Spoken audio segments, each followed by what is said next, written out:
Hello everyone, this is Sakshi Bishnoi and welcome to magnet brains, एक ऐसा channel जहां पर आपको मिलते हैं किंडरगार्टन से लेकर 12th क्लास तक के सारे ही सब्जेक्ट के वीडियोस बिल्कुल free of cost. Magnet brains पर आपको मिलेंगे सीबीएसई कोर्स से रिलेटेड वीडियोस, आपके स्टेट बोर्ड्स के लिए, आपकी जो इंग्लिश मीडियम हो या हिंदी मीडियम स्कूल हो, सभी के लिए मैग्नेट ब्रेन्स पर आपको मिलते हैं वीडियो लेक्चर्स एकदम फ्री ऑफ कॉस्ट। इतना ही नहीं, मैग्नेट ब्रेन्स आप लोगों को प्रिपेयर करवाता है for your competitives also like NTSC, olympiad and many more. तो यहाँ पर आपको एक फुल, हम बोलेंगे कि एक पूरी ओवरऑल प्रिपरेशन करवाई जाती है एकदम free of cost. Magnet brains पर कुछ वीडियोस को देखने के बाद में आपसे किसी भी सब्सक्रिप्शन की डिमांड नहीं की जाती है, बिकॉज यहाँ पर सब कुछ अवेलेबल है एकदम फ्री एंड विथ क्वालिटी। तो आप लोगों को कहीं और जाने की जरूरत नहीं है, क्योंकि मैग्नेट ब्रेन्स पर आपको मिलेंगे हर एक चीज के लिए वीडियोस, जिसके कि आपकी जो प्रिपरेशन है, आपकी जो पढ़ाई है, वो अच्छे से हो सके। इसी के साथ में स्टूडेंट स्टार्ट करते हैं हमारा ये लेक्चर, जिसमें कि हम लोग पढ़ेंगे अपनी क्लास 11th जो माइक्रो इकोनॉमिक्स है, उसमें जो हमारा चैप्टर नंबर 5 है मार्केट इक्विलिब्रियम, उसके MCQs। मार्केट इक्विलिब्रियम में हम लोगों ने पढ़ा क्या है स्टूडेंट्स? तो इसमें बेसिकली हम लोगों ने जो है एक मार्केट उसके इक्विलिब्रियम पर कैसे आता है, कब आता है, इस चीज को समझा है। ठीक है, इसके बाद में जो changes in demand and supply है, अब हमें पता है कि जहां पर डिमांड और सप्लाई मीट होते हैं उसे हम बोलते हैं कि ये पर्टिकुलर पॉइंट पर एक मार्केट जो है उसके इक्विलिब्रियम पर है। तो अगर ये जो है आपकी डिमांड या सप्लाई में कोई भी चेंजेस होते हैं, तो वो चेंजेस की वजह से equilibrium price and equilibrium quantity पर क्या इफेक्ट होता है, ये चीजें हम लोगों ने पढ़ी है। हम लोगों ने इसके अलावा price floor and price ceiling वाली चीज पढ़ी है, viable and non viable industries के बारे में पढ़ा है। बहुत ही छोटा सा और बहुत ही सिंपल एंड इजी सा ये हमारा चैप्टर है, जो कि आई होप सो आप लोगों को बहुत ही अच्छे से आता है।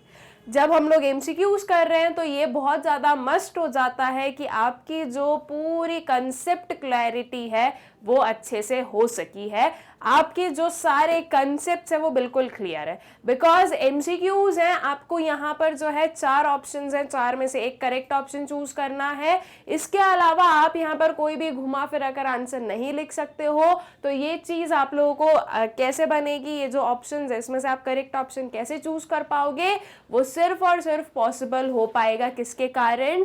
आपकी जो कंसेप्ट क्लैरिटी है उसके कारण। ठीक है, तो आई होप सो कि आप लोग जो हो अपना ये जो पूरा चैप्टर है वो अच्छे से पढ़ चुके हो।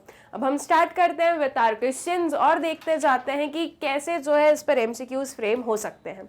सो क्वेश्चन है हमारे पास में, if price is above then equilibrium price, there is excess demand, excess supply, price ceiling and price flooring. अब इस चैप्टर में मैं आप लोगों को एक एडवाइस दूंगी कि अगर आप लोगों के पास में कोई भी ऐसे MCQs या 1 मार्क्स क्वेश्चन पूछे जाएं, तो अगर वहां पर आपको दिख रहा है कि हाँ यहाँ पर हम ग्राफ बना सकते हैं, तो ग्राफ को बनाकर अपना आंसर डिराइव कीजिएगा। सिर्फ और सिर्फ ऐसे नहीं कि आपने आपके माइंड में जो है ना सोच लिया कि अच्छा इससे ऐसा होगा और ऐसा आंसर कर दिया। इस चीज को अवॉइड कीजिएगा। आपको सिर्फ कुछ सेकेंड्स लगेंगे ग्राफ बनाने के लिए।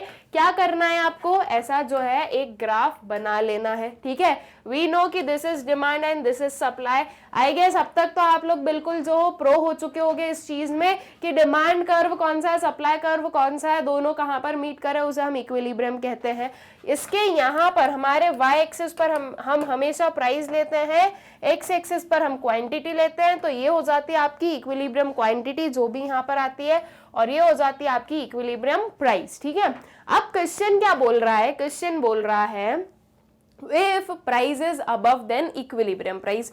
अगर जो प्राइस है वो अबव इक्विलिब्रियम प्राइस है, मतलब कि इसके ऊपर इक्विलिब्रियम प्राइस है अगर, तो इसे हम क्या बोलेंगे? There is excess demand, excess supply, price ceiling and price flooring.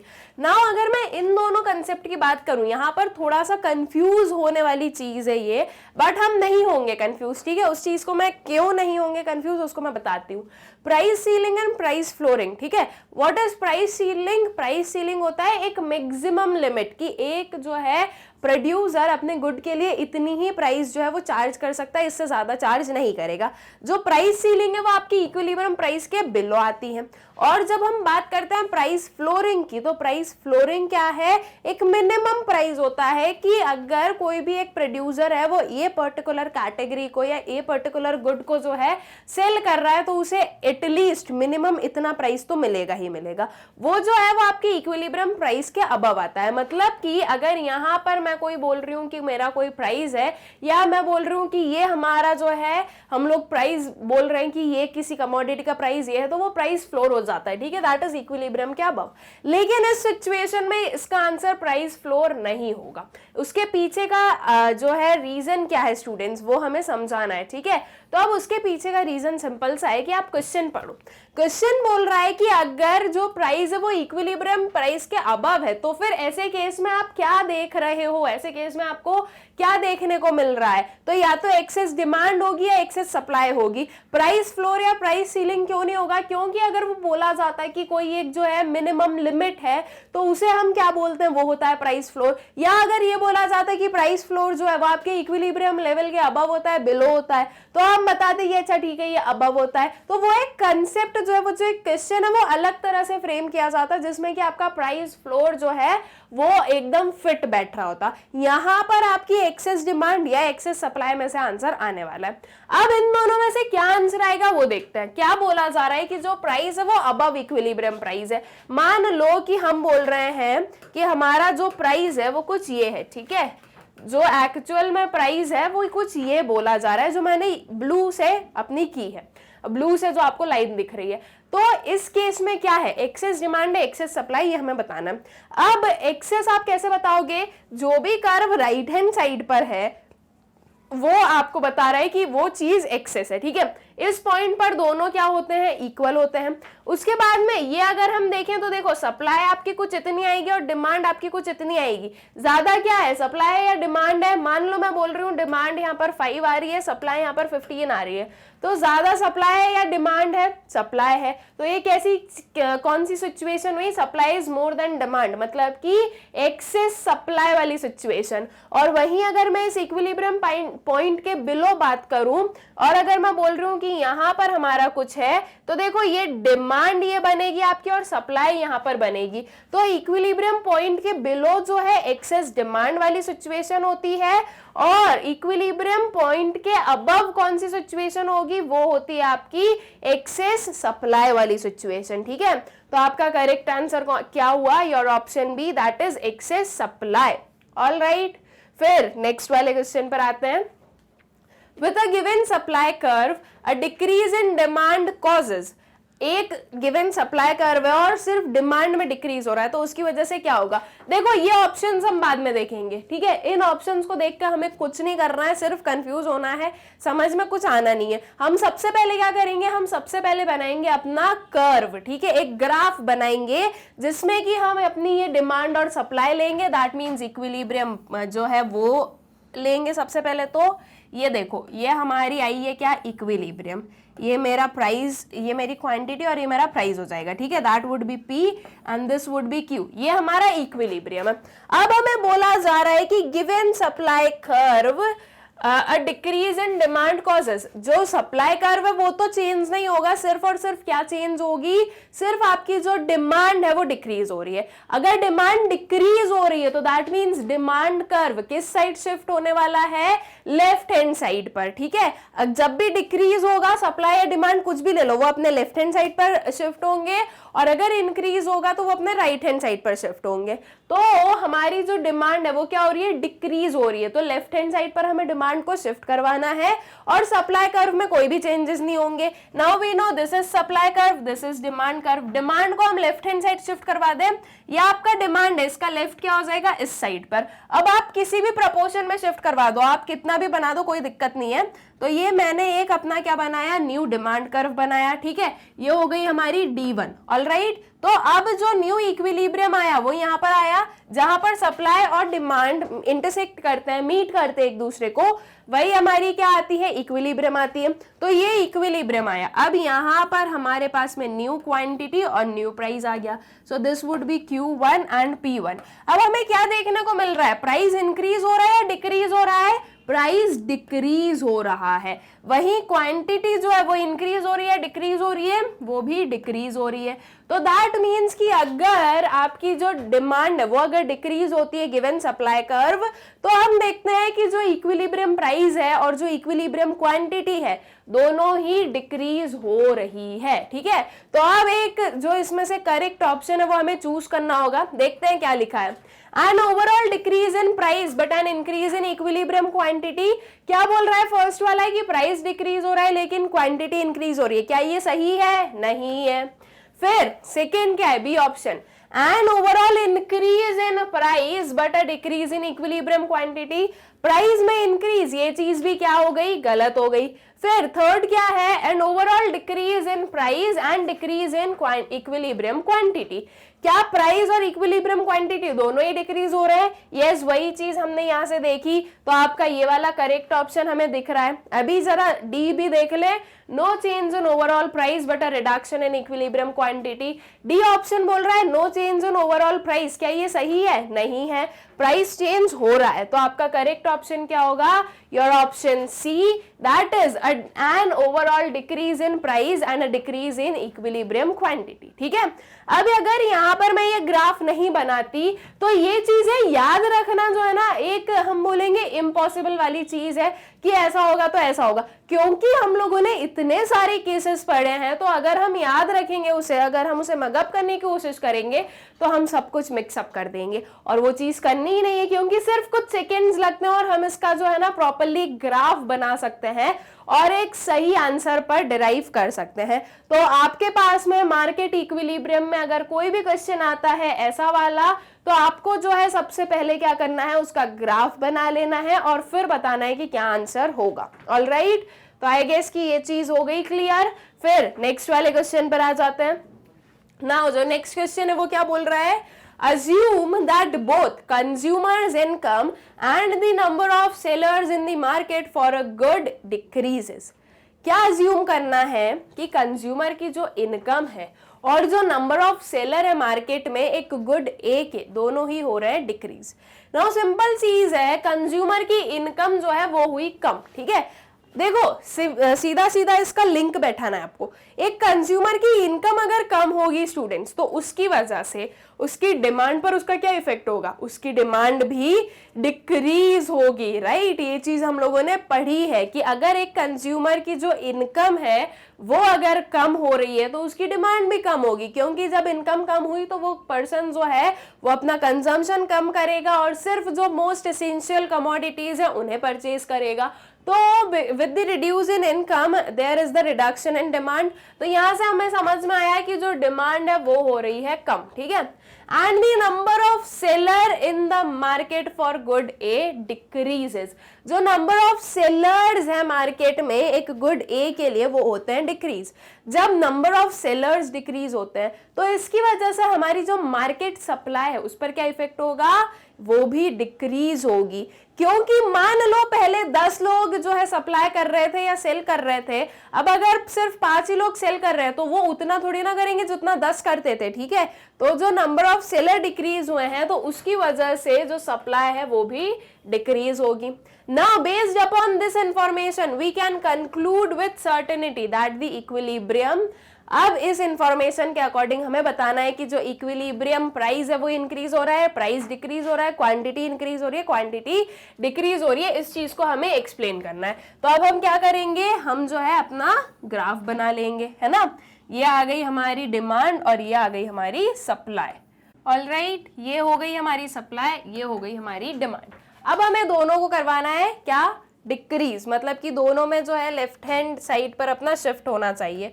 तो अब ये बना देते हैं हम अपना जो है डिमांड में डिक्रीज। ठीक है, थोड़ा सा जो है ना यहाँ पर हो सकता है कि बिकॉज यहाँ पर प्रॉपर स्केल वगैरह का यूज नहीं कर रहे हैं हम, इसलिए थोड़ी बहुत ऊपर नीचे हो सकते हैं, बाकी हम जो है इसके आंसर पर पहुंच जाएंगे। तो ये मेरी डिमांड डिक्रीज हो गई, ये बन गया D1 का curve left hand side shift हुआ। अब सप्लाई को भी लेफ्ट हैंड साइड शिफ्ट करवाना है, सप्लाई का लेफ्ट हैंड साइड यहाँ होगा इस साइड पर, ठीक है। तो यहाँ पर जो है हम अपना सप्लाई का बना देते हैं, ये कुछ ऐसा बना दिया, तो ये आ गई हमारी S1, ऑलराइट। तो अब जो है आपकी सप्लाई भी रिड्यूस हो गई, डिमांड भी रिड्यूस हो गई। अब हमें बताना है कि क्या इफेक्ट हुआ होगा आपके प्राइस एंड क्वांटिटी पर। देखो इससे जो हमारी इक्विलिब्रियम क्वांटिटी आई वो कुछ ये आई, और जो प्राइस है वो कुछ ये आई है। अब अगर मैं प्रीवियस वाला जो हमारा इक्विलिब्रियम है वो देखूं तो इक्विलिब्रियम क्वांटिटी कुछ ये थी, हम देख रहे हैं इक्विलिब्रियम क्वांटिटी रिड्यूस हो रही है, एंड जो प्राइस है स्टूडेंट्स वो तो इसी को जो है क्या कर रहा है, कोइंसाइड कर रहा है। तो आपका जो प्राइस है, इक्विलिब्रियम प्राइस है वो सेम है, सिर्फ और सिर्फ इक्विलिब्रियम क्वांटिटी जो है वो क्या हो रही है, वो हो रही है डिक्रीज, ऑलराइट। तो इसके अकॉर्डिंग आपका करेक्ट ऑप्शन क्या हो जाएगा, योर ऑप्शन डी, जो कि बोल रहा है क्वांटिटी विल डिक्रीज। हमने देखा प्राइस तो सेम है। नाउ देयर आर केसेस, ये हमें भी पता है कि देयर आर केसेस कि जब ये आपकी जो प्रपोर्शन है ये डिफरेंट होता है, तो उसकी वजह से आपकी ये जो प्राइस और क्वांटिटी है इसमें एक डिफरेंट चेंज भी हमें देखने को मिलता है। जैसे कि मान लो मैं यहीं पर जो है एक डिफरेंट करूं, मैं आई गेस ये तो आप लोगों को समझ में आ गया, इसको मैं रब कर देती हूँ।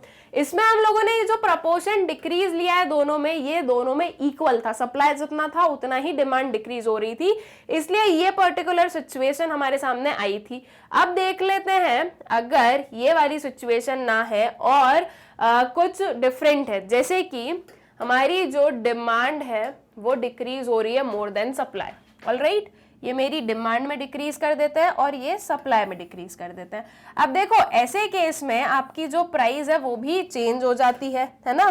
क्या हो रहा है, ये पहले आपकी जो P है वो यहाँ पर है और P1 यहाँ पर है, तो ऐसे केस में हम देख रहे हैं कि आपकी P से P1 जा रही है, जो आपकी प्राइस है वो भी डिक्रीज हो रही है, सिर्फ और सिर्फ क्वांटिटी नहीं प्राइस भी। और अगर क्वेश्चन देखिए तो यहाँ पर लिखा हुआ नहीं है कि आपकी जो है प्राइस, आपका जो डिक्रीज है, प्रोपोर्शनेट डिक्रीज है वो कितना है, किस में है, वो तो सिर्फ हमने अज्यूम कर दोनों को इक्वल इक्वल ले लिया था। लेकिन अगर ऐसा केस होता तो प्राइस और क्वांटिटी दोनों डिक्रीज हो रही, फिर ऐसे में हम इनमें से कौन सा आंसर चूज करते है ना, ये एक डाउट वाली चीज आती है। तो स्टूडेंट्स आपके पास में जो ऑप्शंस दिए हैं वो कुछ ऐसे हैं कि उसमें आपका एक ही चेंज हो सकता है, ओके। वो ऑप्शंस के अकॉर्डिंग सिर्फ एक ही पर्टिकुलर जो है चीज में चेंज आ सकता है, या तो प्राइस या क्वांटिटी। तो अगर ऐसा कोई केस है तो आपने ऑप्शन देख लिया, आपको पता है ऐसा कुछ होता है, तो फिर आप क्या करो, सबसे पहले कि जो इक्वल प्रपोर्शन है ना उससे ही आप चेंज करवाओ आपकी डिमांड एंड आपकी सप्लाई को, ठीक। तो आपका जो करेक्ट आंसर वो मिल जाएगा, दैट इज जैसे कि हमें अभी मिल गया, जिसमें कि हमने बताया क्वांटिटी विल डिक्रीज, ठीक। आई गेस ये चीज क्लियर। फिर नेक्स्ट वाले क्वेश्चन पर आ जाए।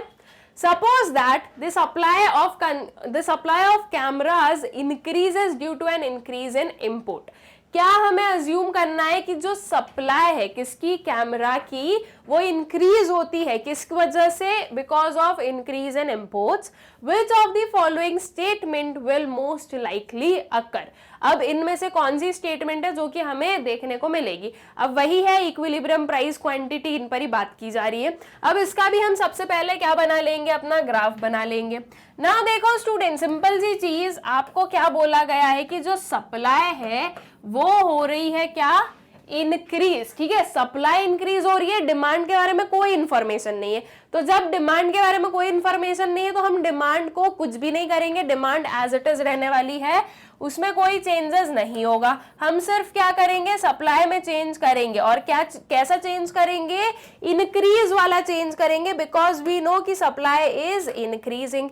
तो जब सप्लाई इंक्रीज हो रही है तो वो कहाँ शिफ्ट होगी, राइटवर्ड शिफ्ट होगी, ठीक है। तो राइटवर्ड शिफ्ट करवा दो इसको, यहां पर हमने जो है इसको राइटवर्ड शिफ्ट करवाया, कुछ ये आया, ठीक। तो इससे हमें पता चला कि जो क्वांटिटी है वो हुई इंक्रीज और जो प्राइस है वो हुआ डिक्रीज, ठीक है। देखो हम लोग देख सकते हैं प्राइस डिक्रीज हुआ है और क्वांटिटी क्या हो रही है, इंक्रीज हो रही है, with the same given demand curve, ठीक है। डिमांड सेम है, सिर्फ और सिर्फ सप्लाई इंक्रीज हुई है। अब ऐसे केस में कौन सा ऑप्शन सही है ये देखें। So the equilibrium price of the camera will increase. क्या बोला जा रहा है कि जो इक्विलिब्रियम प्राइस है कैमरा का वो इंक्रीज हो रहा है। क्या वो इंक्रीज हो रहा है? No, that is decreasing. तो फर्स्ट वाला गलत है। बी ऑप्शन है the equilibrium quantity of camera will decrease. जो इक्विलिब्रियम क्वांटिटी है वो डिक्रीज होगी। हम लोग तो देख रहे हैं कि यहाँ पर ये इंक्रीज हो रही है, तो ये चीज भी गलत हो जाती है।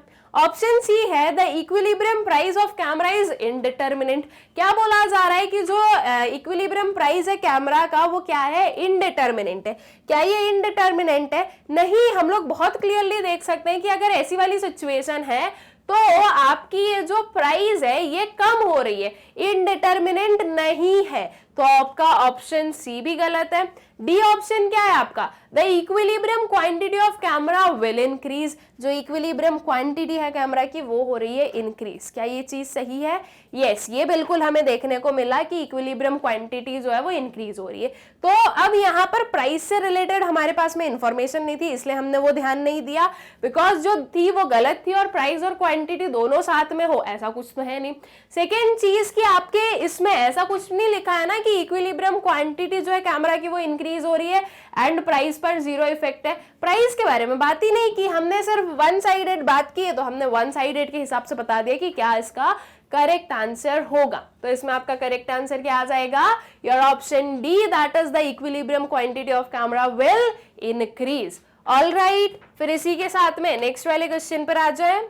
अब है next question, assume that the market for a good Z there is a simultaneous increase in demand and the quantity supplied, the result will be। हमें एक अज्यूम करना है कि गुड जेड का जो मार्केट है उसमें एक साइमल्टेनियस इंक्रीज है, किसमें? डिमांड और सप्लाई दोनों में, ठीक है। तो अब जो है हमें बताना है कि इसका रिजल्ट क्या होगा। सबसे पहले क्या करेंगे, हम इस चीज को ड्रॉ करके देखेंगे, है ना। तो ये चलो ये ले लेते हैं, हम लोग अपना ग्राफ बना लेते हैं। यहाँ पर ली हमने अपनी डिमांड और ये ली हमने अपनी सप्लाई, ठीक है।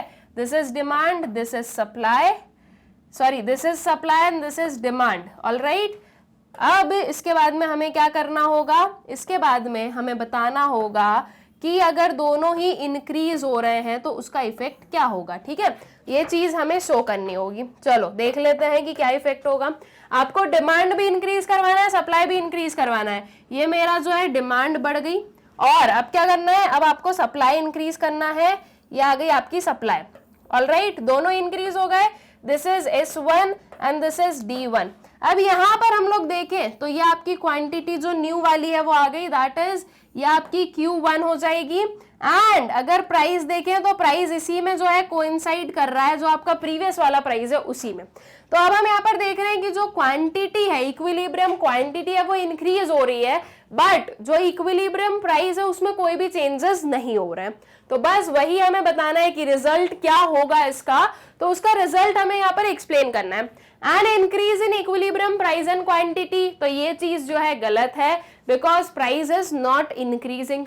अ decrease in equilibrium price and quantity, ये भी गलत है क्योंकि प्राइस पर कोई चेंज है ही नहीं, right. N increase in equilibrium quantity and uncertain effect on equilibrium price. क्या बोला जा रहा है कि इंक्रीज हो रही है इक्विलिब्रियम क्वांटिटी और अनसर्टेन है क्या? इफेक्ट ऑन इक्विलिब्रियम प्राइस, ठीक है। अब इफेक्ट ऑन इक्विलिब्रियम प्राइस को हम अनसर्टेन क्यों बोल रहे हैं? यहाँ पर ये ऑप्शन को हम सही क्यों बोलेंगे? बिकॉज अगर दोनों इक्वली है तो चलो ठीक है कि आपका जो है ना प्राइस सेम है। अगर ये थोड़ा बहुत भी इंक्रीज किसी का आगे पीछे होता तो प्राइस में कितना चेंज है वो हम नहीं जो है क्या बता सकते, नहीं हम एक्यूरेटली बता सकते कि प्राइस चेंज होगा नहीं होगा, इसलिए उसमें अनसर्टन हम बोल देंगे। क्योंकि अगर हम ऑप्शन डी देखें तो वो भी हमारा गलत ही होने वाला है, that is a decrease in equilibrium price and increase in equilibrium quantity. तो जो इक्विलिब्रियम प्राइस है उसमें डिक्रीज तो हो ही नहीं रहा है, ठीक है। तो इसलिए ये वाली चीज भी आपकी सही ऑप्शन नहीं होगी। What would be your correct option? Your option C would be the correct option, जो कि क्या बोल रहा है? An increase in equilibrium quantity and uncertain effect on equilibrium price. All right, I guess ये भी क्लियर है। नेक्स्ट वाले पर आ जाओ। Suppose the technology for producing personal computers improves and at the same time individuals discover new uses of personal computers so that there is greater utilization of personal computers. Which of the following statement or factor will happen to equilibrium price and quantity? अब हो क्या रहा है, जो technology है for the production of personal computers वो हो रही इम्प्रूव. सीधी सी बात है, टेक्नोलॉजी हो रही है क्या इम्प्रूव. टेक्नोलॉजी के इम्प्रूव होने से जो सप्लाई है उस पर क्या इफेक्ट होता है. देखो, टेक्नोलॉजी के इम्प्रूव होने से क्या इम्प्रूव होगी, आपकी जो कॉस्ट ऑफ प्रोडक्शन है वो रिड्यूस हो जाएगी, राइट. उसकी वजह से एक जो सप्लायर है वो अपनी सप्लाई क्या कर देता है, इंक्रीज कर देता है. तो टेक्नोलॉजी के इम्प्रूव होने की वजह से प्रोडक्शन इम्प्रूव और हेंस जो करस्पॉन्डिंग एट द एंड हम बोलेंगे कि जो सप्लाई है वो हो रही है इंक्रीज. इसके अलावा अब क्या हो रहा है, इसके अलावा ये बोला जा रहा है at the same time individuals discover new uses of personal computers. Same time पर क्या समझ में आ रहा है, इंडिविजुअल्स जो है मतलब कि जो हम लोग हैं कंज्यूमर्स हैं, हम लोग डिस्कवर कर रहे हैं new uses of personal computers जिसकी हेल्प से जो पर्सनल कंप्यूटर्स है उनका ग्रेटर यूटिलाइजेशन हो सके. तो हम न्यू यूजेस डिस्कवर कर रहे हैं. सो दैट मीन्स कि अब जो है हम लोग अपनी डिमांड को इंक्रीज कर रहे हैं, राइट. इससे इस वाले जो हमारा सेंटेंस है उससे हमें क्या समझ में आया, यही कि अब जो है लोगों को और यूजेस दिखने लगे हैं पर्सनल कंप्यूटर्स के, तो अब जो है वो डिमांड अपनी बढ़ा देंगे, राइट. तो अब इस केस में अब हम क्या कर रहे हैं, अपनी जो डिमांड है वो कर रहे हैं increase. Now we need to tell कि इन दोनों की वजह से आपकी जो ये है इक्विलिब्रियम प्राइस और इक्विलिब्रियम क्वांटिटी है इस पर क्या इफेक्ट हो रहा है. ठीक है, सप्लाई भी इंक्रीज हो रही, डिमांड भी इंक्रीज हो रही. अब जस्ट इसके प्रीवियस वाला क्वेश्चन देखा था, उसमें यही देखा था हमने, सप्लाई और प्राइस दोनों इंक्रीज हो रहे थे. तो उससे हमारा जो आंसर है वो क्या निकला था कि जो क्वांटिटी है वो होगी क्या, increase, right. Equilibrium quantity increase होगी एंड जो इक्विलिब्रियम प्राइस था उसका आंसर हमने क्या करा था, दैट इज अनसर्टन, कि वो कहां जाने वाला है, राइट. इक्विलिब्रियम प्राइस क्या हो जाएगा आपका, अनसर्टन है. वो कब इंक्रीज होगा, कब डिक्रीज होगा, कब सेम रहेगा, वो चीज अनसर्टन है. बिकॉज अगर इनके प्रपोर्शन अलग अलग होंगे तो चेंजेस हो सकते हैं, बट क्वांटिटी विल इंक्रीज, इतना तो हम फॉर श्योर है ना. तो अब जो है ऑप्शंस देखें क्या गिवन है, price will increase, quantity can not be determined. क्या आप क्वांटिटी को डिटरमाइन नहीं कर सकते हो, गलत बात. क्वांटिटी हम डिटरमाइन कर सकते हैं, दैट इट विल इंक्रीज. हम प्राइस को डिटरमाइन नहीं कर सकते. तो ये जो ऑप्शन भी है quantity can not be determined, ये भी हमारा क्या हो जाएगा, रॉन्ग ऑप्शन हो जाएगा. उसके बाद में ऑप्शन सी क्या है आपका, quantity will increase, price can not be decrease. Quantity increase हो रही है क्या, यस. एंड क्या हम प्राइस को डिटरमाइन नहीं कर सकते, क्या प्राइस अनसर्टन है, यस, ये बिल्कुल अनसर्टन है. डी ऑप्शन है आपका, quantity will decrease, quantity decrease हो रही है. क्या हमने ये पर्टिकुलर चीज देखी थी जो लास्ट वाला अपना कर्व या ग्राफ बनाया था उसमें, नहीं. हमने ये देखा था कि क्वांटिटी जो है वो इंक्रीज हो रही है, डिक्रीज नहीं देखा था हमने. ठीक है, तो quantity will increase, price can not be determined, that is option C, A would be the correct option. अब यहाँ पर मैंने आपको ग्राफ बनाकर नहीं बताया क्योंकि जस्ट इसके पहले पढ़ के आए तो मुझे उस चीज की नीड लगी नहीं, है ना. बट अगर एग्जाम में पूछेंगे तो आप लोग क्या करोगे, आपके प्रॉपर ग्राफ बनाओगे और फिर उसके बाद में जो है आंसर बताओगे कि क्या इसका करेक्ट आंसर होगा. ठीक, तो आई गेस कि ये क्वेश्चन भी क्लियर है. नेक्स्ट वाले क्वेश्चन पर आ जाओ. When there is increase in demand and decrease in supply, equilibrium price falls, rises, constant and none of these. हमें सिर्फ इक्विलिब्रियम प्राइस पर क्या इफेक्ट होगा इसका वो बताना है. क्या बोला गया है, वापस पढ़ते हैं. पहले अपना डिमांड सप्लाई बना दे. ये आ गई सप्लाई, ये आ गई डिमांड, ये हमारी इक्विलिब्रियम प्राइस. ठीक है, and this would be equilibrium quantity. अब आपको बोला जा रहा है कि when there is increase in demand, demand क्या हो रही है, इंक्रीज हो रही है, मतलब कि राइट वर्ड शिफ्ट. ठीक है, and decrease in supply, supply क्या होगी, डिक्रीज होगी. ठीक है, तो सप्लाई डिक्रीज हो रही है मतलब कि ये सप्लाई कर्व के लेफ्ट में हमें जाना है, this would be our decrease in supply. तो अब ये दोनों मीट कहां कर रहे हैं स्टूडेंट्स, देखो ये आपका D1 है, मैं इसको दूसरे कलर से बना देती हूँ, इसमें जो है ना कंफ्यूजन ज्यादा हो रहा है. आई यूज ब्लू कलर जिससे कि जो है ना आपको कंफ्यूजन नहीं होगा। यह हमने बनाया अपना क्या, डिमांड को इंक्रीज किया, D1 बनाया, सप्लाई को डिक्रीज करो, S1 जो है वो हम लोगों ने फ्रेम किया, ये दोनों हुए यहाँ पर मीट, तो ये आई हमारी क्या, प्राइस। ठीक है, सिर्फ इक्विलिब्रियम प्राइस को ही हमें बताना है, तो क्वांटिटी पर हमें ध्यान देना ही नहीं है, इसलिए हम किसी भी प्रपोर्शन में जो है ना इंक्रीज और डिक्रीज कर सकते हैं।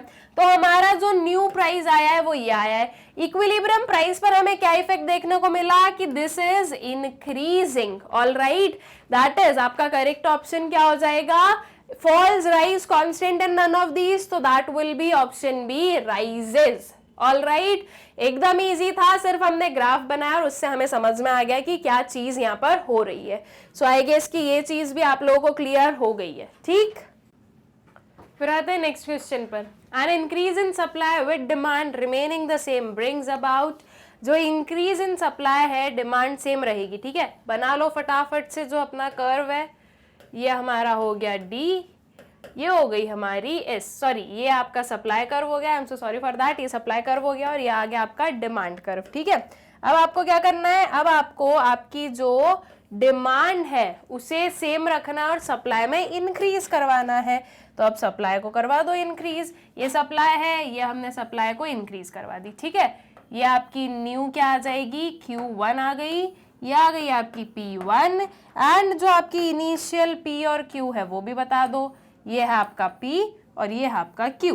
अब आपको क्या चीज देखने को मिल रही है स्टूडेंट्स, यहाँ पर हम लोग देख सकते हैं कि प्राइस हो रहा है रिड्यूस और क्वांटिटी हो रही है क्या, इंक्रीज। ठीक है, तो अब हमें बताना है इसमें से करेक्ट ऑप्शन।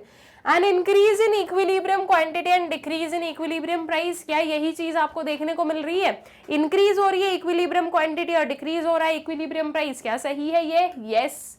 फिर बी ऑप्शन है, increase in equilibrium price and decrease in equilibrium quantity, ये उसका उल्टा बोल दिया है, ये गलत है आपका। Decrease in both equilibrium price and quantity, ये भी गलत हो जाएगा, और option D none of the above भी आपका गलत ऑप्शन होगा। करेक्ट ऑप्शन क्या होगा, और option A, that is N increase in equilibrium quantity and decrease in equilibrium price. ठीक है, फिर नेक्स्ट वाले क्वेश्चन पर आ जाएं। अब नेक्स्ट क्वेश्चन क्या बोल रहा है, An increase in demand with unchanged supply leads to, supply में कोई चेंजेस नहीं करने हैं, सिर्फ और सिर्फ हमें डिमांड में चेंजेस करने होंगे। ये सप्लाई हो गई, ये डिमांड हो गई, इस यहाँ पर हम बता देते हैं ये equilibrium quantity and this is equilibrium price. क्या करना है, अब डिमांड को हमें इंक्रीज करवाना है, तो चलो डिमांड को इंक्रीज करवा दो, राइट वर्ड शिफ्ट करवा दो, ये आ गई आपकी राइट वर्ड शिफ्ट हो गई डिमांड। ठीक है, तो ये आपकी न्यू क्वांटिटी आ गई और ये न्यू क्या आ गई, प्राइस आ गई। क्या देखने को मिल रहा है, प्राइस भी इंक्रीज हो रहा है, क्वांटिटी भी इंक्रीज हो रही है, राइट, दोनों में ही इंक्रीज है। So rise in equilibrium price and fall in equilibrium quantity, क्या ये सही है, नॉट एट ऑल। उसके बाद में नेक्स्ट वाला है, fall in both equilibrium price and quantity, दोनों फॉल हो रहे हैं क्या, नहीं, दोनों राइज हो रहे हैं। Rise in both equilibrium price and quantity, yes बिल्कुल यही चीज हमें देखने को मिली। And fall in equilibrium price and rise in equilibrium quantity, ऐसा भी नहीं हो रहा है। करेक्ट ऑप्शन क्या आ जाएगा, your option C, that is rise in both equilibrium price and quantity. ठीक, फिर नेक्स्ट वाले क्वेश्चन पर आ जाओ। If price is forced to stay below equilibrium price, excess supply exists, excess demand exists, either A और B, neither A nor B। नहीं समझ में आ रहा हो, सीधा सिंपल सी चीज है, कर्व बनाओ। ठीक है, ये हमारी क्या बनी है, डिमांड बनी है, ये हमारी सप्लाई बनी है, this would be your equilibrium. ठीक है, ये इक्विलिब्रियम प्राइस हो जाएगा आपका।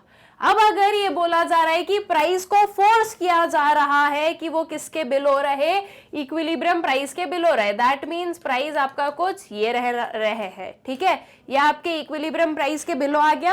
अब ऐसे केस में आपको क्या देखने को मिल रहा है, देखो स्टूडेंट्स, ये है आपकी सप्लाई और ये है आपकी डिमांड। ठीक है, दिस Q मान लो ये मैंने बोल दिया 5 और यहाँ पर मैंने बोल दिया ये है 20। ठीक है, तो 5 क्या है, 5 is quantity supplied and 20 is quantity demanded, ठीक है। अगर बिलो द इक्विलिब्रियम प्राइस के बिलो अगर प्राइस रहेगा तो फिर ऐसे केस में आपको क्या देखने को मिल रहा है कि यहां पर हो रही है एक्सेस डिमांड, राइट। डिमांड हो रही है 20 यूनिट्स ऑफ अ कमोडिटी की और सप्लाई हो रही है 5 यूनिट्स ऑफ अ कमोडिटी की, तो 5 एंड 20 ज्यादा कौन सा हुआ, 20, दैट इज आपकी डिमांड ज्यादा है as compared to the supply, तो there exist excess supply, sorry excess demand, okay, excess demand हो रही है ना, ये डिमांड ज्यादा है यहाँ पर, ठीक है। तो आई गेस क्लियर हो गया ये क्वेश्चन आप लोगों को, कैसे हम लोगों ने बताया कि एक्सेस डिमांड जो है वो एग्जिस्ट करेगी ऐसे सिचुएशन में। फिर नेक्स्ट वाला क्वेश्चन आता है, इक्विलिब्रियम प्राइस में बी डिटरमाइंड थ्रू, जो इक्विलिब्रियम प्राइस है वो किसके हेल्प से डिटरमाइन किया जाता है, only demand, only supply, both demand and supply, none of the above. बहुत ही सिंपल सा आंसर है। आप इक्विलिब्रियम प्राइस को कैसे डिटरमाइन करोगे स्टूडेंट्स, डिमांड और सप्लाई दोनों के साथ में। सिर्फ और सिर्फ डिमांड से भी इक्विलिब्रियम प्राइस नहीं मिलेगा और ना ही सिर्फ और सिर्फ सप्लाई से इक्विलिब्रियम प्राइस मिलेगा। अगर आपको इक्विलिब्रियम प्राइस चाहिए तो आपको डिमांड और सप्लाई दोनों ही चाहिए, that is your option C would be the correct option, both demand and supply, ठीक है। फिर नेक्स्ट क्वेश्चन पर आओ, dash is a situation of the market in which demand for a commodity is exactly equal to its supply corresponding to a particular price। बहुत ही simple सा question है। ऐसी सिचुएशन मार्केट में जिसमें कि जो डिमांड है एक कमोडिटी की वो एग्जैक्टली किसके इक्वल हो जाए, उसके सप्लाई के, तो उसे क्या कहा जाता है, consumer equilibrium, producer equilibrium, market equilibrium and balance of trade. I don't think कि इसे मुझे एक्सप्लेन करने की भी जरूरत है। क्या आएगा इसका correct answer, your option C, that is market equilibrium, ठीक। फिर नेक्स्ट क्वेश्चन पर आओ, if the market supply is less than market demand of a commodity at a given price, it is called, अगर जो मार्केट सप्लाई है वो किससे कम है, मार्केट डिमांड से, तो फिर ऐसे चीज को हम क्या बोलते हैं, इस पर्टिकुलर सिचुएशन को हम क्या बोलते हैं, क्या हो रहा है, supply is less then demand, मतलब कि डिमांड ज्यादा है, डिमांड ज्यादा, इट मींस एक्सेस डिमांड, ठीक है। तो ऑप्शन है आपके पास में एक्सेस सप्लाई, ऑप्शन बी है excess demand, deficient demand and market supply. क्या होगा correct option, your option B, that is excess demand. I guess अच्छे से क्लियर है एक्सेस डिमांड क्यों है इसका आंसर, ठीक। फिर उसी के बाद में नेक्स्ट वाले क्वेश्चन पर आते हैं, if there is shortage of certain goods the government introduces dash for distribution of commodity to consumers। अगर शॉर्टेज है कुछ सर्टन गुड्स की तो फिर जो गवर्नमेंट है वो इंट्रोड्यूस करती है एक पर्टिकुलर, कुछ हम बोल सकते हैं एक उस सिनेरियो को या उस पर्टिकुलर पूरी प्रोसेस को क्या कहा जाता है, जिसमें कि जो गवर्नमेंट है वो डिस्ट्रीब्यूट करती है कमोडिटीज को कंज्यूमर्स को। ऑप्शंस हैं planning, marketing, rationing and financing. जब शॉर्टेज है कुछ गुड्स की तो फिर गवर्नमेंट क्या इंट्रोड्यूस करेगी, government will introduce rationing, right. Shortage है कुछ गुड्स की तो गवर्नमेंट राशनिंग जो है वो अपनाएगी, वो इंट्रोड्यूस करेगी और उन लोगों तक भी वो गुड्स को पहुंचाएंगी जो कि बहुत ही नीडी है। अदरवाइज अगर किसी गुड की शॉर्टेज आ जाएगी तो उसके प्राइसेस बढ़ जाएंगे, राइट, बिकॉज वो क्यों बढ़ेंगे, क्योंकि उतनी सप्लाई हम कर नहीं सकते जितनी डिमांड आ रही है, तो एक सप्लायर जो है उसके प्राइस बढ़ा देगा और हाई प्रॉफिट्स अर्न कर लेगा। अब ऐसे केस में जो पुअर लोग हैं उन लोगों को वो गुड्स वो लोग अफोर्ड ही नहीं कर पाएंगे, बट हो सकता है वो कोई एसेंशियल हो ना, तो इसलिए जो गवर्नमेंट है वो राशनिंग लाती है जिससे कि वो डिस्ट्रीब्यूट करती है ऐसे कुछ गुड्स को जो कंज्यूमर्स हैं उन्हें, ठीक है। तो इसमें आपका करेक्ट ऑप्शन क्या हुआ है, और option C, that is rationing. फिर नेक्स्ट वाले क्वेश्चन पर आओ, under what condition equilibrium price will increase and equilibrium quantity will decrease. कौन सी कंडीशन में इक्विलिब्रियम प्राइस इंक्रीज होगा और इक्विलिब्रियम क्वांटिटी डिक्रीज होगी। अब इसके लिए क्या करो, देखो पहले तो ऑप्शन देखो, increase in supply, increase in supply, increase in supply, decrease in supply, increase in demand and decrease in demand. अब इन ऑप्शन से हमें समझ में आ गया कि दोनों में से सप्लाई या डिमांड में से एक ही चीज चेंज होगी एंड दूसरी जो है वो कांस्टेंट रहने वाली है। तो अब क्या कांस्टेंट रहेगी और क्या चेंज होगी उस चीज को हमें जो है फाइंड आउट करना होगा, राइट। तो देखो अब आप इसको कैसे निकाल सकते हो। सबसे पहले आप बना लो आपकी जो डिमांड और सप्लाई है, this is supply and this is demand, alright. अब आपको क्या बोला गया है स्टूडेंट्स, ये देखो, अब आपको बोला गया है कि इक्विलिब्रियम प्राइस हो रहा है इंक्रीज और इक्विलिब्रियम क्वांटिटी हो रही है क्या, डिक्रीज। ठीक, तो दैट मीन्स ये आपका P आ गया, ये आपका Q आ गया। अब आपको कुछ ऐसा फ्रेम करना है जिससे कि ये Q जो है ये Q1 पर आ जाए और P जो है ये P1 पर चला जाए। ठीक है, दैट मीन्स P जो है वो इंक्रीज होना चाहिए और Q जो है वो डिक्रीज होना चाहिए, ये हमें बोला गया है। तो अब ये मैंने फ्रेम किया। अब क्या मैं इस पर्टिकुलर पॉइंट पर डिमांड कर्व बनाने वाली हूं? नहीं, यहां पर मैं डिमांड कर्व कैसे बनाऊंगी, लेकिन ये डिमांड कर्व तो ऑलरेडी बना हुआ है जहां पर ये दोनों आकर इंटरसेक्ट कर रहे हैं। तो फिर अब मैं अगर सप्लाई को अगर यहाँ से चेंज करूं, यहाँ पर एक ऐसा वाला कर्व बना दूं, ठीक है, ये एक ऐसा कर्व बनाओ जो कि इस पॉइंट को इंटरसेक्ट करता हुआ जा रहा है, तो क्या ये हमारा न्यू इक्विलिब्रियम बन गया? बन गया ये न्यू इक्विलिब्रियम। डिमांड को हमने चेंज नहीं किया, सिर्फ सप्लाई को चेंज किया। सप्लाई को क्या किया है स्टूडेंट, सप्लाई को हमने लेफ्टवर्ड में शिफ्ट करवाया, दैट मींस सप्लाई को डिक्रीज करवाया है, तब हमें जो है इक्विलिब्रियम प्राइस में इंक्रीज और इक्विलिब्रियम क्वांटिटी में डिक्रीज वाली जो सिचुएशन है ये देखने को मिली है ना।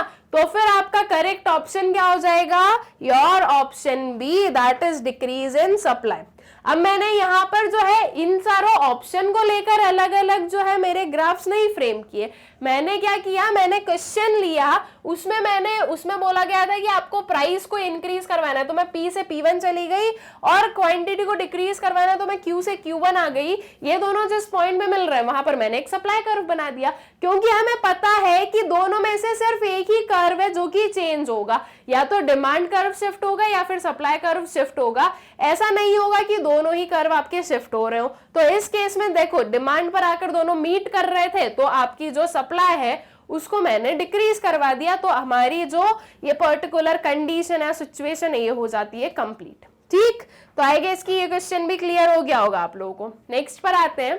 If in an industry demand and supply will not intersect in positive quadrants then it is called, अगर एक इंडस्ट्री में डिमांड और सप्लाई जो है वो एक पॉजिटिव क्वाड्रेंट में इंटरसेक्ट नहीं करते हैं, तो फिर ऐसी इंडस्ट्री को क्या कहा जाता है? दैट मीन्स ये हमारा पॉजिटिव क्वाड्रेंट हो गया।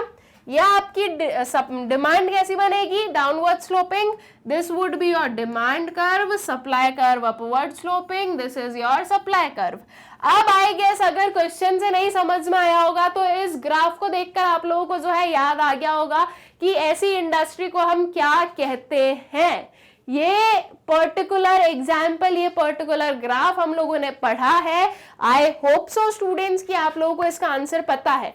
ऑप्शन है आपके पास में, illegal industry, viable industry, C is non viable industry and D is sick industry. What would be the correct option? Your option C, that is non-viable industry.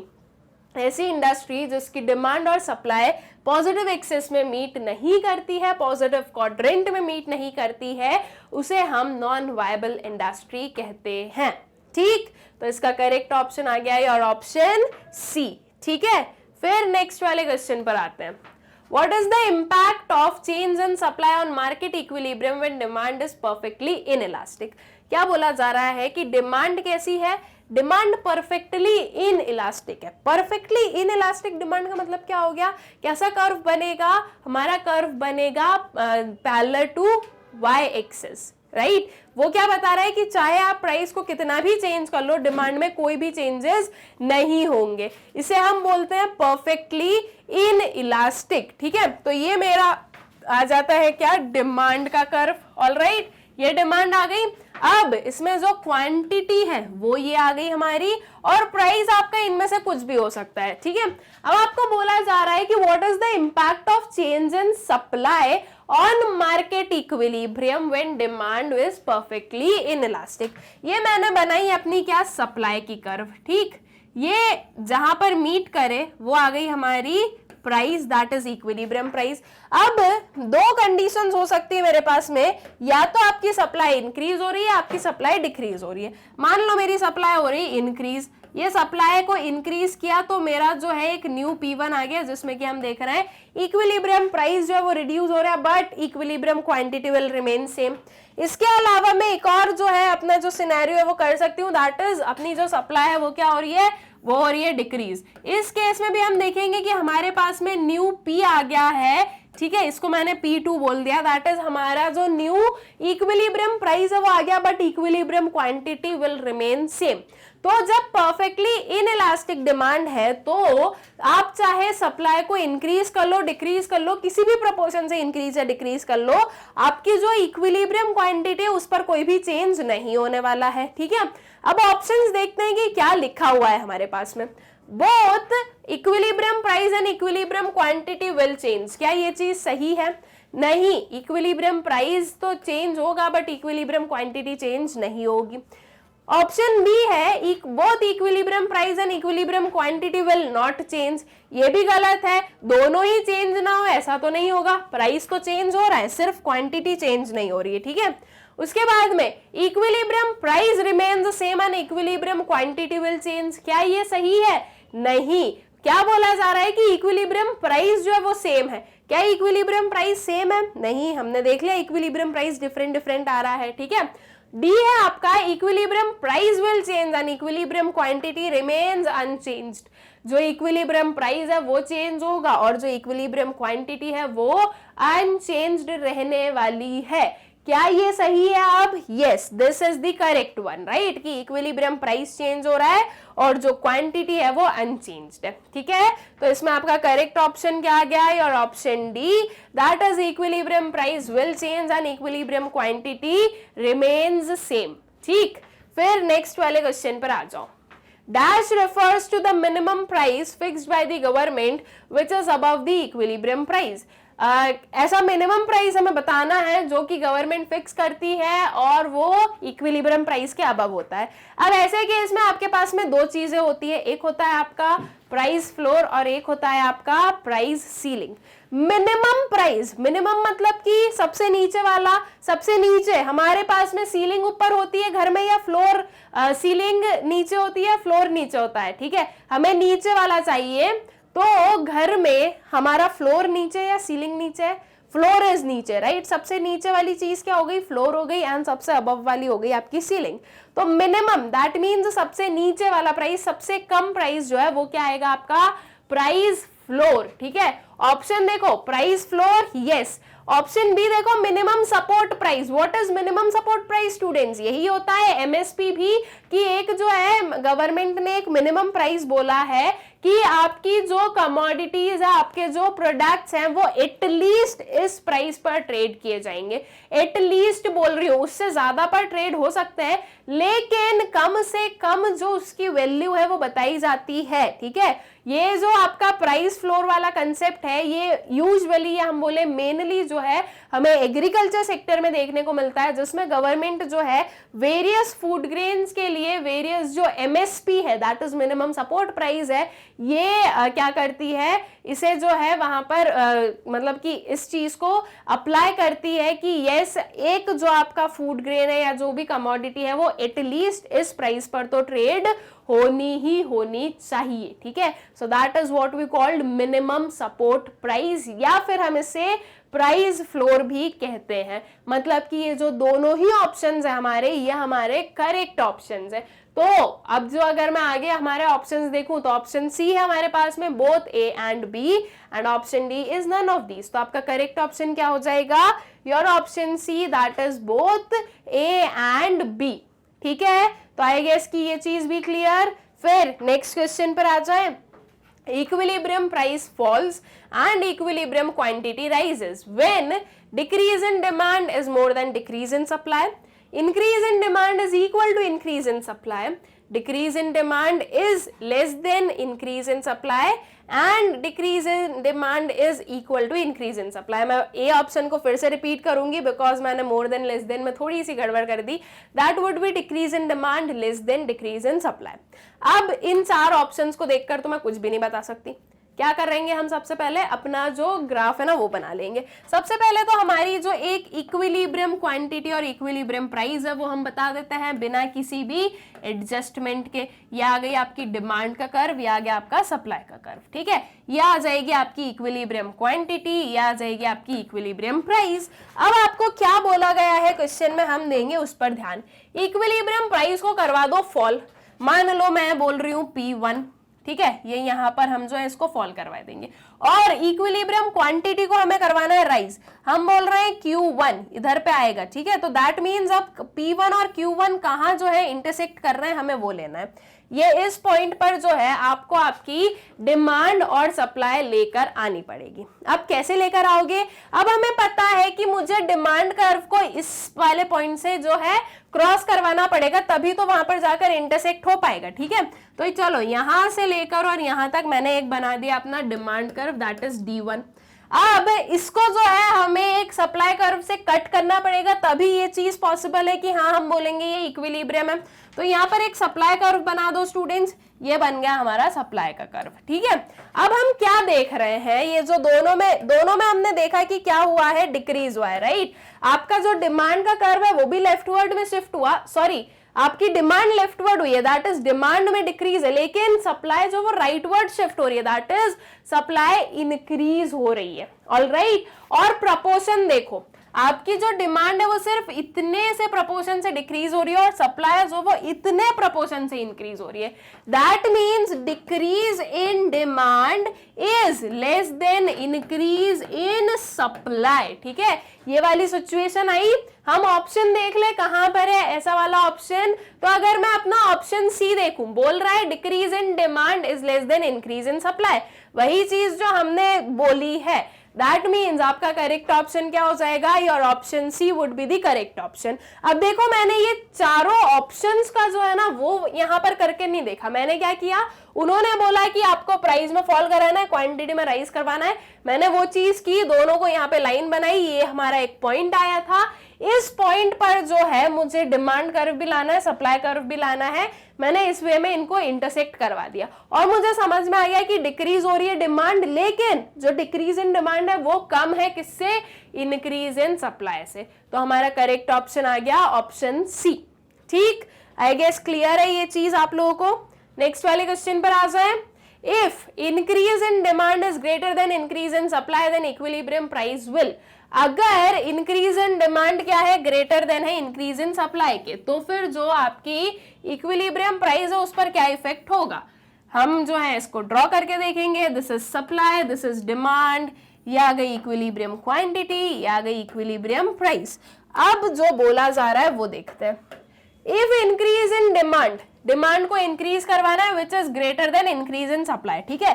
चलो ये डिमांड में मैंने इतना इंक्रीज करवा दिया, this is our D1, rightward shift होगा दोनों, और जो इंक्रीज इन सप्लाई है वो आपका प्रोपोर्शनेट कम होना चाहिए, ठीक है। ये मेरा बन जाता है क्या, S1। अगर मैं देखूं तो मेरा इंक्रीज इन डिमांड ज्यादा है as compared to increase in supply. अब ये दोनों जहां पर मीट हुए वहां से मैं देख लूं प्राइस क्या हो रहा है, प्राइस में हम देख रहे हैं कि प्राइस हो रहा है इंक्रीज, मुझे सिर्फ और सिर्फ इक्विलिब्रियम प्राइस की जो है सिचुएशन बतानी है, मुझे क्वांटिटी से कोई लेना देना नहीं है, बिकॉज क्वेश्चन हमें बोल रहा है कि इक्विलिब्रियम प्राइस पर क्या इफेक्ट है। तो इक्विलिब्रियम प्राइस हम लोग देख रहे हैं, ये हम आपका इंक्रीज होता हुआ आपको दिख रहा है। ऑप्शन है decrease, increase, remain same and can not be determine. Correct answer क्या होगा, your option B, that is increase, ठीक है। ये जो प्राइस है ये इंक्रीज होता हुआ आपको दिखेगा, ठीक। आई गेस ये चीज भी आप लोगों को क्लियर है, ठीक। फिर नेक्स्ट वाले क्वेश्चन पर आ जाओ, what will be the effect on equilibrium price and equilibrium quantity when income increases in case of normal goods. Income increase हो रही है किस केस में, नॉर्मल गुड्स में। नॉर्मल गुड्स कैसे गुड्स होते हैं, नॉर्मल गुड्स वो गुड्स हैं जिनमें कि आप लोगों की जो इनकम है उसका डायरेक्ट रिलेशनशिप है विद द डिमांड, ठीक है। तो अगर हम बोल रहे हैं कि क्या हो रहा है, इनकम जो है वो इंक्रीज हो रही है in case of normal goods, तो हमें बताना है what will be the effect on equilibrium price and equilibrium quantity. अब ऐसे केस में जो डिमांड है वो होगी क्या, इंक्रीज, लेकिन सप्लाई का कुछ है क्या, यहाँ पर सप्लाई का कुछ भी नहीं दिया है। अब इनकम और सप्लाई का भी कोई रिलेशनशिप नहीं है, तो दैट मीन्स हम सप्लाई में कोई भी चेंज नहीं करेंगे, हम क्या करेंगे, हम जो डिमांड है इसे करेंगे इंक्रीज, ठीक है। तो अब जो है इसका आंसर देखते हैं, ग्राफ बना लेते हैं हम अपना। ये आ गई आपकी डिमांड, ये आ गया आपका supply, S and D, okay. Equilibrium quantity आ गई Q, इक्विलिब्रियम प्राइस आ गया P, नाउ अब हमें करना क्या है, अब हमें जो है अपनी जो डिमांड है उसे इंक्रीज करवाना है, बिकॉज जो इनकम है वो इंक्रीज हो रही है, ठीक है। तो डिमांड को इंक्रीज करवा दो students, this is our what our demand, ये हमारी न्यू डिमांड आ गई, दैट इज D1 आ गया। तो ये आपकी जो है न्यू इक्विलिब्रियम क्वांटिटी आ गई और ये आपका न्यू प्राइस आ गया। आप देख रहे हो कि प्राइस भी इंक्रीज हो रहा है एंड क्वांटिटी भी क्या हो रही है, इंक्रीज हो रही है। अब देखें ऑप्शंस में क्या है, both equilibrium price and quantity fall, क्या दोनों फॉल हो रहे हैं, नहीं, दोनों हमें इंक्रीज होते हुए दिख रहे हैं। तो आपका ऑप्शन ए गलत है। ऑप्शन बी है both equilibrium price and quantity rise, क्या इक्विलिब्रियम प्राइस और क्वांटिटी राइज हो रहे हैं, यस बिल्कुल, ये दोनों ही क्या हो रहे हैं, राइज हो रहे हैं। ऑप्शन सी है equilibrium price rises and quantity falls, गलत हो गया। And option D that is equilibrium price falls and quantity rises, वो चीज भी गलत है। करेक्ट ऑप्शन क्या आएगा आपका, your option A, that is both equilibrium price and quantity rises, ठीक है, क्योंकि हमने यही चीज देखी, ये भी राइज हो रहा है, ये भी राइज हो रहा है, ओके। एंड क्वेश्चन एकदम इजी था, इसीलिए जो है ना आपको आपके सारे फैक्टर्स जो है ये अच्छे से पता होना चाहिए। इनकम इंक्रीज हो रही है नॉर्मल गुड्स के जो है नॉर्मल गुड्स के केस में, तो दैट मीन्स कि with increase in income demand भी क्या होगी, इंक्रीज होगी, है ना। और सप्लाई के लिए हमारे पास में कोई इंफॉर्मेशन नहीं है, तो सप्लाई में हम लोग कोई भी चेंजेस अज्यूम नहीं करेंगे। व्हाट वील अज्यूम इज कि सप्लाई जो है वो कांस्टेंट है, सप्लाई सेम है, ठीक है। तो अब जो है ये हमारा न्यू इक्विलिब्रियम प्राइस क्वांटिटी आता है और उसके हिसाब से हमने जो इसका आंसर है वो बता दिया है। फिर आता है हमारा next question, which of the following statement is not true, इसमें से कौन सी स्टेटमेंट है जो कि ट्रू नहीं है। ऑप्शन है आपके पास में, इंक्रीज और decrease in demand for a commodity causes change in its price in case the supply of the commodity is perfectly elastic. Now the thing is कि ये जो हमारे पास में ऑप्शंस गिवन है, सिर्फ इनको पढ़कर हम नहीं बता सकते कि ट्रू है या नहीं है। इसके लिए हमें क्या करना पड़ेगा, इसके लिए हमें प्रॉपर इसके जो ग्राफ्स है वो बनाने पड़ेंगे, तभी हमें पता चलेगा कि ये कौन सी ट्रू है कौन सी फॉल्स है, ठीक है। और हमें वो स्टेटमेंट बतानी है, वो स्टेटमेंट हमें चूज करनी है जो कि ट्रू नहीं है। ऑलराइट, तो चलो देख लेते हैं। अब मैं जो हूं अभी के लिए बाकी के ऑप्शन स्किप कर दूं, हम लोग उन्हें वन बाय वन पढ़ते जाएंगे और करते जाएंगे। सबसे पहले फर्स्ट वाला ऑप्शन देख लें, क्या बोला जा रहा है, इंक्रीज और decrease in demand for a commodity causes change in its price in case the supply of the commodity is perfectly elastic। क्या करना है हमें सप्लाई को perfectly elastic रखना है और हमारी जो डिमांड है उसमें इंक्रीज या डिक्रीज हमें करवाना है, ठीक है। और फिर देखना है कि उसकी वजह से क्या हो रहा है। ये बोल रहा है कि अगर आपकी सप्लाई परफेक्टली इलास्टिक हो और अगर आप डिमांड में इंक्रीज या डिक्रीज करवाते हो तो इसकी वजह से जो प्राइजेस हैं वो चेंज होते हैं, ठीक है।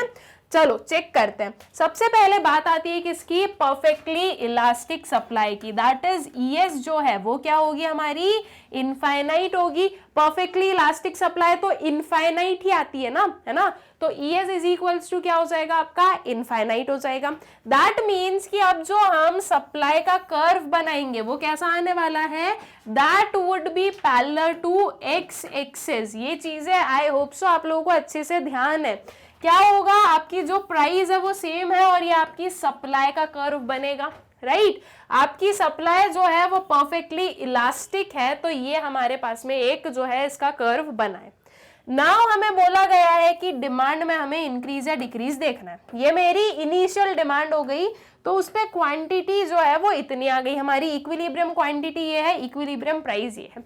अब सिंपल सी चीज है स्टूडेंट्स, अगर मैं इस वाले क्वेश्चन में इंक्रीज करूं या डिक्रीज करूं डिमांड को, राइट, आपकी जो प्राइस है वो कैसी रहने वाली है, सेम रहने वाली है। प्राइस में कोई भी चेंजेस नहीं होगा, इसमें भी प्राइस वही रहेगी, यहां पर भी आप प्राइस लोगे वही आएगी। आप जो अगर सप्लाई आपकी परफेक्टली इलास्टिक है और उस पर आप कोई भी डिमांड कर्व अगर बनाओगे तो आपका जो प्राइस है वो क्या रहेगा, वो सेम ही रहेगा। इक्विलिब्रियम प्राइस में कोई भी चेंजेस नहीं आएंगे, सिर्फ चेंज क्या होगा, ये क्वांटिटी चेंज होगी, राइट। ये यहाँ पर इंक्रीज हो गई, यहाँ पर डिक्रीज हो गई, सिर्फ आपकी क्वांटिटी चेंज हो रही है।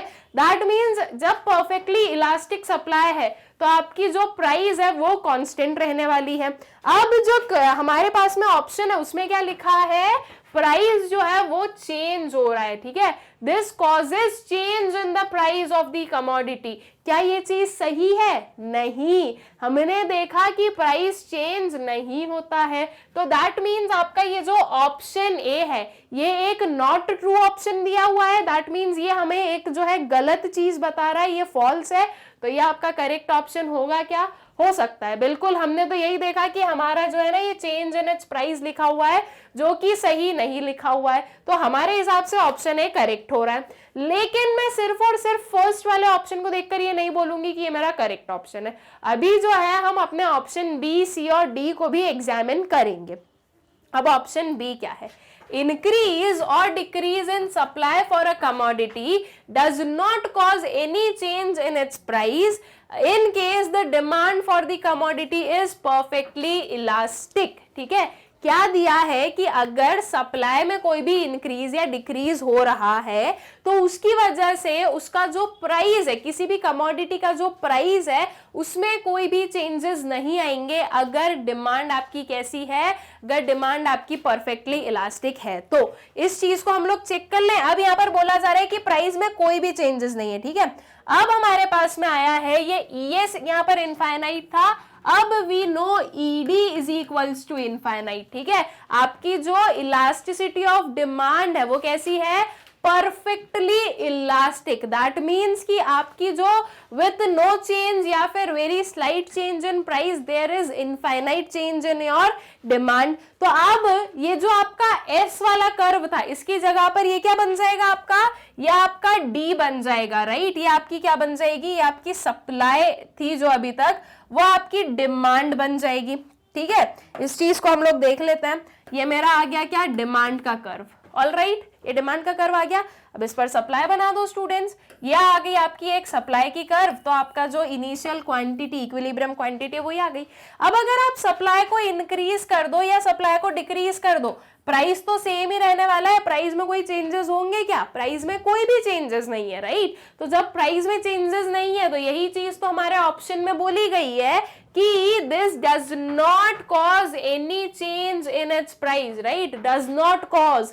तो ये जो आपका ऑप्शन बी है ये एक ट्रू स्टेटमेंट आपको दे रहा है। हमें क्या बताना है? हमें नॉट ट्रू बताना है। तो इसके लिए हमारा ऑप्शन बी करेक्ट ऑप्शन नहीं होने वाला है। ऑप्शन सी है आपका, इंक्रीज और decrease in demand for a commodity does not cause any change in its price in case the supply of the commodity is perfectly elastic. अगर increase और decrease हो रहा है किसमें? डिमांड में, किसी भी एक कमोडिटी की, तो इसकी वजह से उसके प्राइस में कोई भी चेंजेस नहीं होते अगर आपकी सप्लाई जो परफेक्टली इलास्टिक है। तो अब अभी अभी इसी चीज को हम लोगों ने पढ़ा था। ये सप्लाई बन गया, यहां पर अब डिमांड बना दूं मैं, तो देखो ये डिमांड आ गई। अगर मैं इसके अलावा कोई भी डिमांड बनाऊंगी तो प्राइजेस तो हमारे सेम ही रहने वाले हैं, प्राइजेस में कोई चेंजेस नहीं होगा, सिर्फ क्वांटिटी में चेंजेस होंगे, राइट। तो प्राइजेस डज नॉट चेंज, ये जो यहाँ पर does not cause any change है, ये आपका जो ये स्टेटमेंट है इसको ट्रू बनाता है। हमें चाहिए एक नॉट ट्रू वाली स्टेटमेंट, तो इसलिए आपका ये चीज गलत हो जाती है। ठीक है, उसके बाद में जो ऑप्शन डी है, इंक्रीज और decrease in demand for a commodity causes change in it's quantity in case the supply of the commodity is perfectly elastic. Supply perfectly elastic है, ये हमारी परफेक्टली इलास्टिक सप्लाई है, ये डिमांड थी आपकी, ठीक है, दैट इज ये आपकी इक्विलिब्रियम क्वांटिटी। ऑलराइट, अब उसके बाद में अगर आपकी जो डिमांड है वो इंक्रीज या डिक्रीज होती है, ये इंक्रीज हुई, क्वांटिटी में चेंज हुआ, डिक्रीज हुई, क्वांटिटी में चेंज हुआ। ठीक है, तो अगर आपकी परफेक्टली इलास्टिक सप्लाई और जो आपकी डिमांड है वो चेंज होती है तो उसकी वजह से जो इक्विलिब्रियम क्वांटिटी है वो चेंज होती है। क्या ये चीज सही लिखी हुई है यहाँ पर? क्या ये स्टेटमेंट आपकी ट्रू है? ये से बिल्कुल ट्रू है। हमें नॉट ट्रू स्टेटमेंट चाहिए, तो आपका ऑप्शन डी भी गलत होगा। आपका करेक्ट ऑप्शन क्या होगा?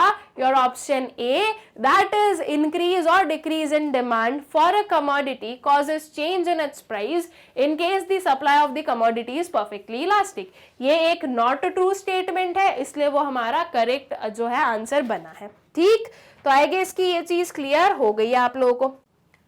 फिर आता है question, which of the following statement is true. अब हमें बताना है कि इनमें से कौन सी स्टेटमेंट ट्रू है।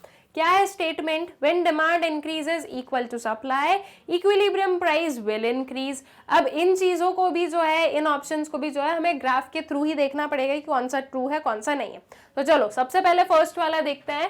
क्या बोला गया है कि डिमांड में जो है इंक्रीज वो किसके इक्वल है, सप्लाई के इंक्रीज के इक्वल है। तो ऐसे केस में equilibrium price will increase. Check करते हैं स्टूडेंट्स, हम ऐसे तो कुछ बोलेंगे नहीं, हम चेक करके ही बता देंगे कि क्या चीज हो रही है। ठीक है, ये हमने अपना ग्राफ लिया, ये डिमांड ली, ये सप्लाई ली। Okay, this is demand, this is supply.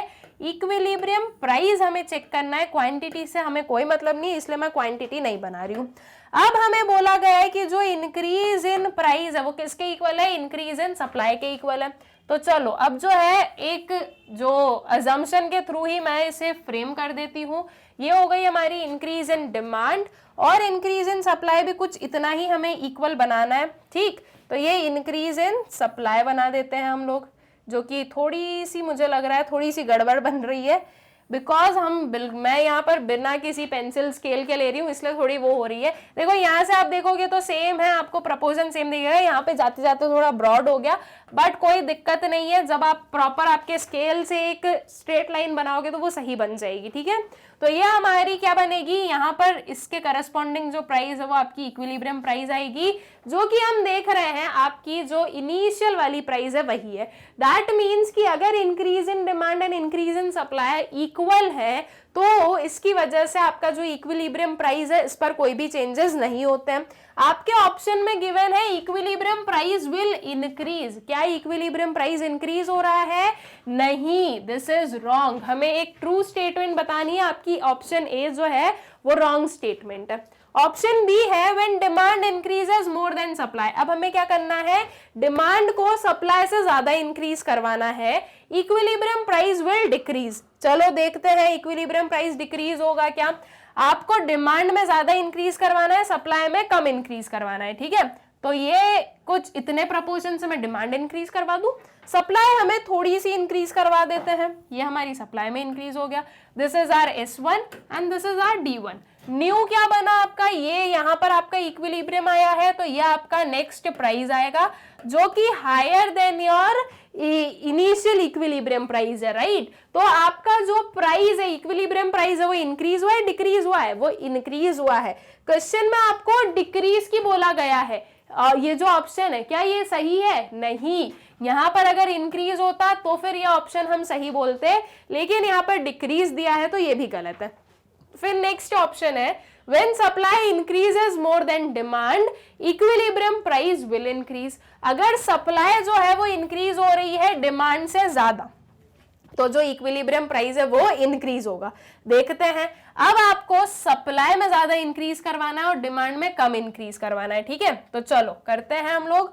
ये हमारी कुछ सप्लाई में इंक्रीज हो जाएगी, ओके, ये आपकी सप्लाई इंक्रीज हो गई और आपकी डिमांड आपको थोड़े से ही प्रपोर्शन से इंक्रीज करवानी है। ये आपकी न्यू इक्विलिब्रियम आया, ये आपका न्यू इक्विलिब्रियम प्राइस आया जो कि below your initial equilibrium price है, राइट। तो ये आपके इक्विलिब्रियम प्राइस के बिलो आया, या हम बोलेंगे कि आपका जो इक्विलिब्रियम प्राइस है वो डिक्रीज हुआ है, इंक्रीज नहीं हुआ है। क्वेश्चन में मतलब हमारा जो ऑप्शन है उसमें यहाँ पर इंक्रीज लिखा हुआ है, तो ये इंक्रीज नहीं हो रहा है, ये डिक्रीज हो रहा है, इसलिए आपका ये ऑप्शन भी बनता है गलत। अब तीन ऑप्शन को तो हम जो है रॉन्ग प्रूफ कर चुके हैं, फोर्थ ऑप्शन बचा है, अब वो ट्रू होना ही चाहिए, तभी तो हम कोई सा एक ऑप्शन सही मार्क करेंगे।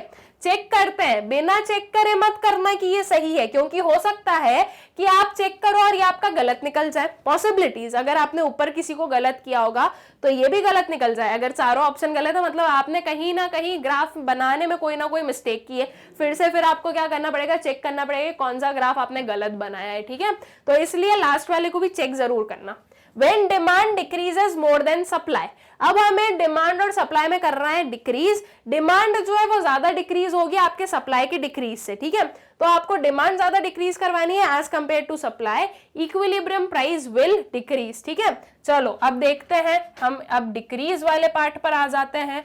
डिमांड में decrease would be more than decrease in supply, supply भी डिक्रीज, लेफ्ट वर्ड जाना है हमें, ठीक है, ये आएगा, ये यहां पर आए हम लोग, प्राइस हम लोग देख रहे हैं क्या हुआ है, रिड्यूस हुआ है। जब decrease in demand is more than decrease in supply, तो हम देख रहे हैं कि हमारा जो इक्विलिब्रियम प्राइस है वो डिक्रीज हो रहा है।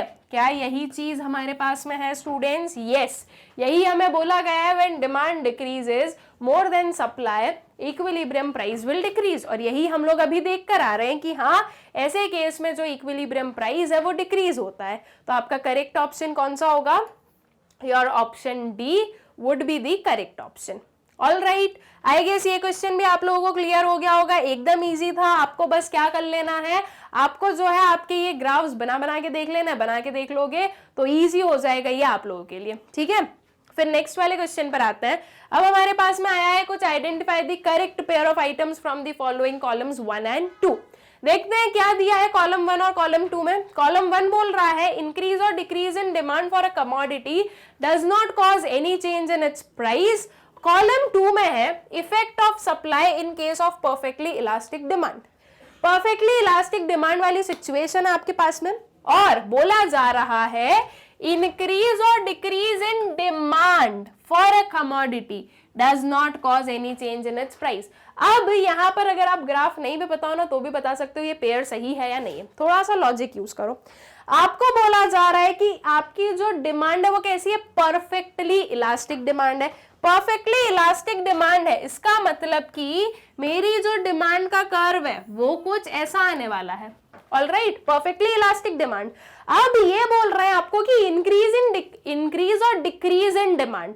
भाई जब हमारी परफेक्टली इलास्टिक डिमांड है तो आपका कर्व तो ऐसे ही आएगा। अब आप चाहे डिमांड को इंक्रीज करो डिक्रीज करो, वो सिर्फ आपके यहां पर आपको दिखेगा, ये Q1 Q2 इस वे में जो है इंक्रीज डिक्रीज दिखेगा।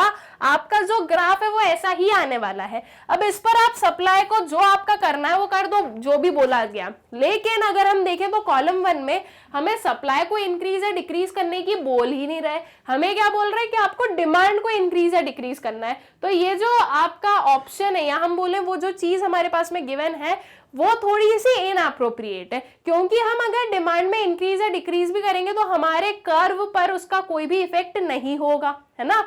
ये चीज तो एज इट इज ही हो रही है हमारी। यही क्या है, इंक्रीज और decrease in demand for a commodity does not cause any change in its price. बिल्कुल हमें पता है कि परफेक्टली इलास्टिक डिमांड में आपकी जो ये है आपकी जो प्राइस है वो सेम ही रहने वाली है, उसमें कोई भी चेंजेस नहीं होने वाले हैं। बट ये इसलिए हम इसे बोलेंगे कि ये थोड़ा सा इलॉजिकल हमें क्यों लग रहा है, ये इसलिए लग रहा है क्योंकि आप बोल रहे हो effect of supply in case of perfectly elastic demand. हमें बोला जा रहा है कि हम बता रहे हैं इफेक्ट ऑफ सप्लाई के इफेक्ट को बता रहे हैं। बट अगर देखा जाए तो सप्लाई में तो कोई चेंजेस बता ही नहीं रहा ना हमें तो बोला जा रहा है कि आपको डिमांड में चेंज करना है, तो वो चीज इनअप्रोप्रिएट बन रही है, ठीक है। इसलिए ये क्वेश्चन या ये पेयर को हम बोलेंगे कि ये गलत है। अब अगर आप थोड़ा सा एक्स्ट्रा लॉजिक चला लोगे ना, जो कि बहुत बार ऐसा होता है कि आप लोग चला लेते हो, जहां पे जरूरत है वहां पे नहीं चलता आपका माइंड, और जहां पे नहीं वहां पे चलने लगता है। जैसे कि आप बोल दो कि मैडम इंक्रीज और डिक्रीज इन डिमांड बोला गया है, तो मान लो हमारी पहले डिमांड ये थी, उसके बाद में हमारी डिमांड कुछ ये वाली बन गई है Q1, तो यहाँ पर हम अपना सप्लाई कर्व बना देते हैं। पहले यहाँ पे था, फिर हमने यहाँ पे ले आया, मतलब कि वो डिक्रीज इन सप्लाई हो गया। देखो ऐसे देखो तो बना दो, क्या जा रहा, बना दो। लेकिन द थिंग इज कि क्वेश्चन हमें सप्लाई के बारे में कोई इंफॉर्मेशन नहीं दे रहा है, हमें सिर्फ डिमांड में इंक्रीज या डिक्रीज की दे रहा है, और वो बोल रहा है इफेक्ट ऑफ सप्लाई। जब आप सप्लाई का कुछ इंफॉर्मेशन ही नहीं दे रहे हो तो फिर आप इफेक्ट ऑफ सप्लाई कैसे बोल सकते हो। इसलिए वो जो आपका ऑप्शन है वो आपका गलत बनेगा, मतलब कि ये जो आपका पेयर है A1 ये आपका रॉन्ग पेयर बनेगा, ठीक है। फिर जो आपका B है वो क्या है, increase or decrease in demand causes a change in the price of the commodity, equilibrium quantity remains constant, effect of demand in case of perfectly inelastic supply। अब ये क्वेश्चन या ये जो पेयर है थोड़ा सा सही कैसे लग रहा है कि चलो यहाँ पे बोला गया है कि आपकी जो डिमांड है वो इंक्रीज और डिक्रीज हो रही है, यहाँ पर बोला जा रहा है कि हाँ इफेक्ट ऑफ डिमांड है ये। किस केस में students, in the case of perfectly inelastic supply. जब इनइलास्टिक की हम बात करते हैं तो हमारा जो ग्राफ है वो कैसा बन जाता है, हमारा जो ग्राफ है वो कुछ ऐसा बन जाता है, ये हमारी इनइलास्टिक सप्लाई होगी, और इस पर जो है डिमांड आपकी इंक्रीज या डिक्रीज होगी, राइट। ये आपकी डिमांड, ये आपकी डिक्रीज हो गई, आपको इंक्रीज करना है तो वो आपकी इंक्रीज हो गई। तो इस केस में हम देख रहे हैं कि जो क्वांटिटी है वो सेम रहने वाली है, सिर्फ जो प्राइसेस है वो चेंज होंगे, है ना। आपका जो ये दिया हुआ है इसमें क्या लिखा है, causes a change in price of a commodity, equilibrium quantity remains constant। तो ये जो इंक्रीज और डिक्रीज है डिमांड में, इसकी वजह से प्राइस चेंज हो रहा है। क्या ये चीज सही है? यस। और जो आपकी इक्विलिब्रियम क्वांटिटी वो कांस्टेंट है, और यहाँ पर in case of perfectly inelastic supply तो ये चीज सही है, राइट। तो आपका जो B2 वाला पेयर है वो सही है। अभी C3 और D4 भी हम लोग चेक करेंगे। C3 में क्या है, इंक्रीज और decrease in demand causes a change in price of the commodity, equilibrium quantity remains constant. आपके कॉलम 2 में है effect of demand in case of perfectly elastic supply. कैसी सप्लाई है? परफेक्टली इलास्टिक सप्लाई, मतलब कि अब जो है आपकी परफेक्टली इलास्टिक सप्लाई कैसा होता है स्टूडेंट्स, ये वाला कर्व आता है। जब ऐसा कर्व बनेगा, परफेक्टली इलास्टिक सप्लाई या परफेक्टली इलास्टिक डिमांड है, तो ये याद रखो कि जो प्राइस है उसमें कोई चेंजेस नहीं होगा, सिर्फ इक्विलिब्रियम क्वांटिटी में चेंजेस होंगे। आपके कॉलम 1 में क्या दिया हुआ है कि इक्विलिब्रियम क्वांटिटी कांस्टेंट है, और ये जो है परफेक्टली इलास्टिक सप्लाई में जो है चेंज इन प्राइस हमें देखने को मिल रहा है। क्या प्राइस में कोई चेंजेस हो रहा है? नहीं, प्राइसेस हमारे कांस्टेंट है। चेंज क्या हो रहा है आपका? क्वांटिटी, जो कि यहाँ पर उल्टा लिखा हुआ है, इसलिए आपका C3 जो है ये गलत पेयर बनेगा। एंड D4 क्या है, इंक्रीज और decrease in demand for a commodity does not cause any change in its price, effect of supply in case of perfectly elastic demand. हम कर रहे हैं यहाँ पर डिमांड में इंक्रीज और डिक्रीज, और इधर पे बोल रहे हैं इफेक्ट ऑफ सप्लाई। ये इफेक्ट ऑफ सप्लाई थोड़ी ना है, ये तो इफेक्ट ऑफ डिमांड हम बोलेंगे, right. This is not effect of supply. Effect of supply कब बोलते हैं? अगर इंक्रीज और डिक्रीज होता है आपकी सप्लाई में तो ये भी जो है ये आपका गलत ऑप्शन है। What would be your correct option then? B2 हमारा करेक्टली मैच्ड पेयर है, तो आपका सही आंसर क्या होगा? Your option B, that is B2। All right, I guess clear हो गई है ये चीज। नेक्स्ट वाले क्वेश्चन पर आते हैं। फिर से हमारे पास में जो है आइडेंटिफाई द करेक्ट पेयर आया है। देखते हैं कि कौन सा पेयर सही है। कॉलम 1 में है प्राइस फ्लोर, कॉलम 2 में government imposes below the equilibrium price. Price floor, what is floor? सबसे नीचे वाला प्राइस, राइट। मतलब कि हम बोलेंगे जो आपका प्राइस फ्लोर है वो क्या हो गया? Maximum price, right. Sorry, price floor हो गया आपका minimum price, I am sorry. Price floor क्या हो गया आपका? Minimum price. फ्लोर हमारे पास में नीचे होता है, राइट, एकदम मिनिमम पर है, तो price floor is the minimum price. और ये बोला जा रहा है कि government imposes below the equilibrium price. Price floor और प्राइस सीलिंग होते कहां पर है वो एक बार हम लोग रिवाइज कर ले। तो ये आपका जो है बनता है equilibrium, this is your demand, this is your supply. जब हम बात करते हैं प्राइस सीलिंग की, price ceiling is what? Maximum price of a commodity, ठीक है। तो जो मैक्सिमम प्राइस होता है कमोडिटी का वो आपके बिलो द इक्विलिब्रियम प्राइस आता है, ठीक है। यहां पर आती है आपकी प्राइस सीलिंग। प्राइस सीलिंग जो है वो आपकी इक्विलिब्रियम प्राइस के बिलो आती है, और जो प्राइस फ्लोर है दैट इज मिनिमम जो प्राइस है वो आपके इक्विलिब्रियम प्राइस के अबव आता है। इस चीज को हम लोग पहले ही बहुत अच्छे से पढ़ चुके हैं। तो price ceiling would be below your what? Equilibrium price, and price floor जो है वो आपके इक्विलिब्रियम प्राइस से अबव होगा, ठीक है। तो अब आपके पास में क्या गिवन है? Price floor, government imposes below the equilibrium price. Below होता है ये? नहीं, this is above the equilibrium price, तो इसलिए आपका ये ऑप्शन गलत है। मतलब कि A1 वाला जो है ये आपका पेयर रॉन्ग है। फिर आता है price ceiling, it is the maximum price the producer of goods और service are allowed to charge. क्या बोला जा रहा है? प्राइस सीलिंग क्या है?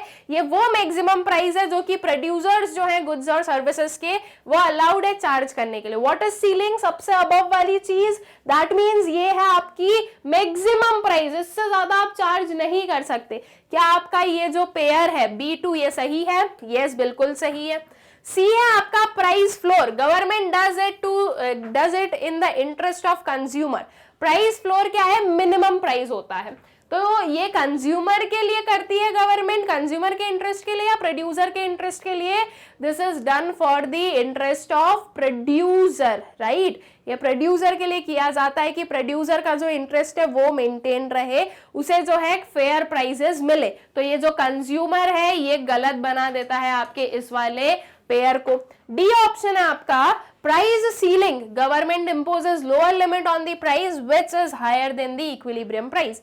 प्राइस सीलिंग क्या है? दिस इज लोअर लिमिट और अबव लिमिट। सीलिंग क्या है? मैक्सिमम।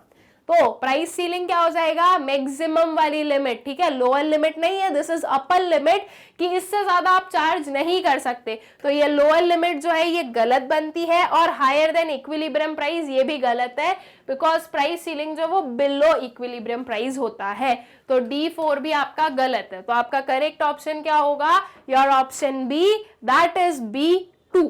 ठीक, आई गेस ये चीज भी क्लियर हो गई। फिर नेक्स्ट वाले क्वेश्चन पर आते हैं। अब हमारे पास में कुछ असर्शन रीजन बेस्ड क्वेश्चन आए, देखते हैं क्या है। असर्शन रीजन में क्या करना है? असर्शन को पढ़ना है, रीजन को पढ़ना है, बताना है ट्रू है या फॉल्स है। ठीक, अगर दोनों ट्रू आ जाए तो फिर हमें ये बताना होता है कि क्या ये जो रीजन है ये आपके असर्शन को करेक्टली एक्सप्लेन कर रहा है। अगर कर रहा है तो option A would be the correct, अगर नहीं कर रहा है तो option B would be the correct. या फिर ये हो सकता है कि असर्शन ट्रू है, रीजन फॉल्स है, तो ऐसे केस में option C would be the correct. या फिर आपका असर्शन ट्रू है, रीजन फॉल्स है, सॉरी असर्शन फॉल्स है, रीजन ट्रू है, तो ऐसे केस में your option D would be the correct. हर असर्शन रीजन बेस्ड क्वेश्चन में यही ऑप्शंस होते हैं जो कि मैंने आप लोगों को पहले भी बताया है। आई गेस कि असर्शन रीजन अब आप लोगों को जो है सॉल्व करते आते हैं कि कैसे किया जाता है। चलो पढ़ लेते हैं। असर्शन क्या गिवन है? Government imposes price ceiling to protect the consumer. What is price ceiling students? Maximum limit, ठीक है, मैक्सिमम लिमिट है कि एक जो प्रोड्यूसर है वो इससे ज्यादा चार्ज नहीं कर सकता। तो ये किसके लिए किया जा रहा होगा? ये कंज्यूमर के लिए किया जा रहा है या प्रोड्यूसर के लिए? Price ceiling is for consumer, right. हमारे इंटरेस्ट को जो है सेफगार्ड करने के लिए गवर्नमेंट जो है वो प्राइस सीलिंग इंट्रोड्यूस करती है ना। तो प्राइस सीलिंग जो है वो किसके लिए इंपोज किया गया? To protect the consumer. क्या ये ट्रू है? Yes, this is true. Reason में है आपका price ceiling is imposed on essential commodities. क्या प्राइस सीलिंग को आप एसेंशियल कमोडिटीज पर इंपोज करते हो? मतलब कि जो गवर्नमेंट है वो एसेंशियल कमोडिटीज पर इंपोज करती है? बिल्कुल, यस, ट्रू। ये क्यों गवर्नमेंट एसेंशियल कमोडिटीज पर इंपोज करती है?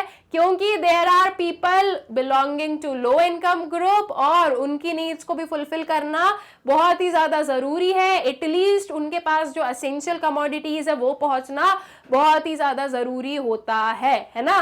तो इसके लिए जो है ये जो प्राइस सीलिंग है ये एसेंशियल कमोडिटीज पर लगाया जाता है। तो इसका करेक्ट आंसर क्या हो जाएगा? Your option B, that is both assertion and reason are true and reason is not the correct explanation of assertion. क्यों नहीं हुआ ये करेक्ट एक्सप्लेनेशन असर्शन का? क्योंकि देखो आपका जो ऑप्शन ए है वो बता रहा है कि जो प्राइस सीलिंग है ना वो कंज्यूमर के इंटरेस्ट को सेफगार्ड करती है, कंज्यूमर के इंटरेस्ट को प्रोटेक्ट करने के लिए है या कंज्यूमर को प्रोटेक्ट करने के लिए। आपका जो रीजन है उसमें बोल रहा है कि प्राइस सीलिंग जो है वो एसेंशियल कमोडिटीज पर लगाया जाता है। अगर इस रीजन की जगह पर और कुछ लिखा होता like what is price ceiling या प्राइस सीलिंग कैसे एक कंज्यूमर को प्रोटेक्ट करती है, तो हम बोलते हैं कि आपका जो रीजन है वो आपके असर्शन को करेक्टली एक्सप्लेन कर रहा है। लेकिन एट प्रेजेंट ये करेक्टली एक्सप्लेन नहीं कर रहा है, इसलिए इसका ऑप्शन बी करेक्ट होगा। यहां पर देखो आपका असर्शन और रीजन दोनों ही प्राइस सीलिंग से रिलेटेड दिया था, तो ये चीज आप लोगों को जरूर कंफ्यूज कर सकती है कि दोनों प्राइस सीलिंग से रिलेटेड है, मतलब कि क्या है कि ये जो है आपके जो प्राइस सीलिंग से रिलेटेड है तो दोनों जो है आपके कंज्यूमर के, मतलब कि जो रीजन है वो करेक्ट एक्सप्लेनेशन बन रहा होगा असर्शन का, लेकिन वो एक्चुअल में नहीं हुआ है। तो इसलिए आपको ना सारे कंसेप्ट को अच्छे से पढ़ना है, उसको रिलेट करके देखो कि ये कैसे, क्या ये सही बन रहा है नहीं बन रहा है, ऐसे रिलेट करके देखो तो आपको करेक्ट आंसर मिल जाएगा। फिर नेक्स्ट वाले क्वेश्चन पर आते हैं।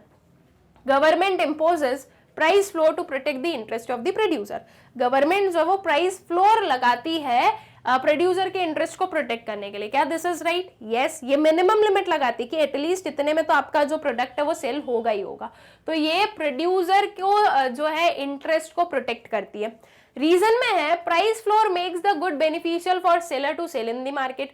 प्राइस फ्लोर क्या करता है, जो सेलर है उसके लिए गुड्स को सेल करना बेनिफिशियल बना देता है। क्या ये ट्रू है? यस, ये बिल्कुल ट्रू है।